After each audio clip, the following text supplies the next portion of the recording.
الحمدللہ رب العالمین والصلاة والسلام علی سید المرسلین اما بعد فاعوذ باللہ من الشیطان الرجیم بسم اللہ الرحمن الرحیم۔ توشہ اعمال اپنا ساتھ لے جاؤ ابھی، کون پیچھے قبر میں بھیجے گا سوچو تو صحیح، بعد مرنے کے تمہیں اپنا پرایا بھول جائے، فاتحہ کو قبر پر پھر کوئی آئے یا نہ آئے۔ ترمذی شریف کی حدیث پاک ہے، عن ابی ہریرہ قال قال رسول اللہ صلی اللہ علیہ وآلہ وسلم السخی قریب من اللہ قریب من الجنت قریب من الناس بعید من النار والبخیل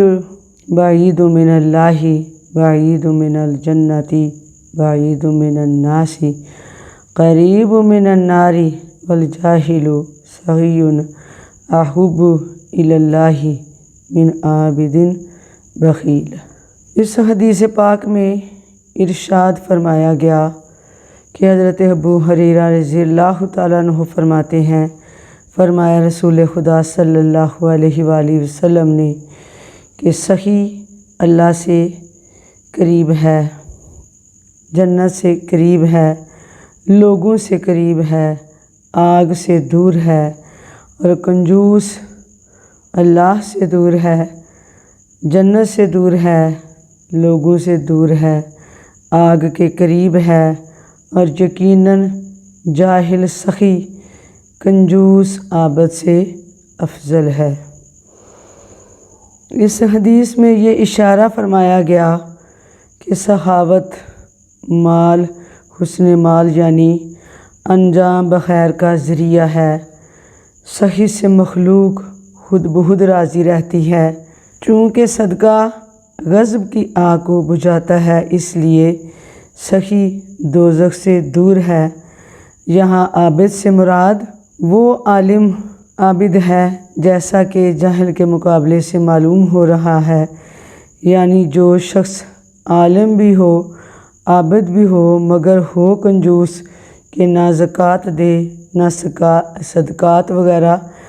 جو ہیں ان کو ادا کرے، وہ یقیناً سخی جاہل سے بدتر ہوگا، کیونکہ وہ عالم جو ہے حقیقتاً بے عمل ہے، بخیل بہت سے فسق پیدا کر دیتا ہے، اور سخاوت بہت خوبیوں کا تخم ہے، بلکہ وہ عابد بھی کامل نہیں، کیونکہ عابد مالی یعنی زکوٰۃ وغیرہ ادا نہیں کرتا، صرف جسمانی عبادت ذکر و فکر پر قناعت کرتا ہے جس میں کچھ خرچ نہ ہو۔ تو بہترین طریقہ جو ہے وہ یہ ہے کہ ہم اپنی زندگی میں جتنا ہو سکے صدقہ و خیرات کریں، غریبوں کو، یتیموں کو، بیواؤں کو ان کے جو ہیں وہ حقوق ادا کریں، تاکہ جانے سے پہلے، اس دنیا کو چھوڑنے سے پہلے انسان جو ہے وہ سوچتا ضرور ہے کہ میں نے اتنا کچھ بنایا لیکن میں تو اپنے ساتھ کچھ بھی نہیں لے کے جا رہا۔ ہاں، جو وہ نماز پڑھے گا اور قرآن پاک کی تلاوت کرے